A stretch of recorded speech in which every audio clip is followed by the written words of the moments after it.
नमस्कार. Education take YouTube चॅनलमध्ये पुन्हा एकदा आपले सर्वांचे मनपूर्वक स्वागत आहे. कर्मचाऱ्यांसाठी आली आनंदाची बातमी. आता केंद्र सरकार कर्मचाऱ्यांसाठी मार्चमध्येच होणार दिवाळी. चला तर पाहूया ही आनंदाची बातमी. त्यापूर्वी चॅनलला नवीन असाल तर सबस्क्राईब करायला विसरू नका आणि नवीन अपडेट मिळविण्यासाठी बेल आयकॉनला प्रेस करायला विसरू नका. ही आनंदाची बातमी आपल्या सहकारी मित्रांना आणि इतर कर्मचाऱ्यांना शेअर करायला सुद्धा विसरू नका. केंद्र सरकारच्या कर्मचारी आणि पेन्शनधारकांना येणाऱ्या दिवसात मोठी आनंदाची बातमी मिळू शकते, ज्यांची कर्मचारी आणि पेन्शनधारक मोठ्या आतुरतेने वाट पाहत आहेत. डीए व डीआरमध्ये वर्षातील 2दा वाढ जाहीर होत असते आणि आता नवीन वर्षातील ही पहिली वाढ होणार आहे. मार्चमध्ये कर्मचाऱ्यांची यंदा दिवाळी साजरी होऊ शकते, कारण आता डीए आणि डीआरमध्ये मार्च महिन्यात वाढ केली जाऊ शकते.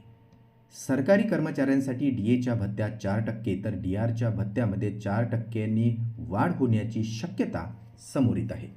सीपीआय निर्देशांकाच्या तुलनेत केंद्र सरकार कर्मचाऱ्यांच्या भत्त्यात वाढ करत असते. यावेळी ही सरासरी 392.83 एवढी आहे. डीए हा सेवेत असणाऱ्या कर्मचाऱ्यांसाठी व डीआर हा सरकारच्या सेवानिवृत्त कर्मचाऱ्यांना लागू होत असतो. जानेवारी व जुलै महिन्यात दरवर्षी सुमारे 2दा ही वाढ होत असते, परंतु यंदा ही वाढ मार्च महिन्यात होण्याची चिन्हे आहेत. जानेवारी 2024च्या अनुसार ही वाढ होऊन कर्मचारी व सेवानिवृत्त कर्मचाऱ्यांना आधीचे प्रलंबित एरियरसुद्धा मिळणार आहे. यामुळे आता येणारा मार्च ही केंद्र सरकारच्या कर्मचाऱ्यांसाठी खरी दिवाळी असणार आहे. पुन्हा भेटू नवीन अपडेटसह. तोपर्यंत आनंदी राहा, काळजी घ्या. नमस्कार.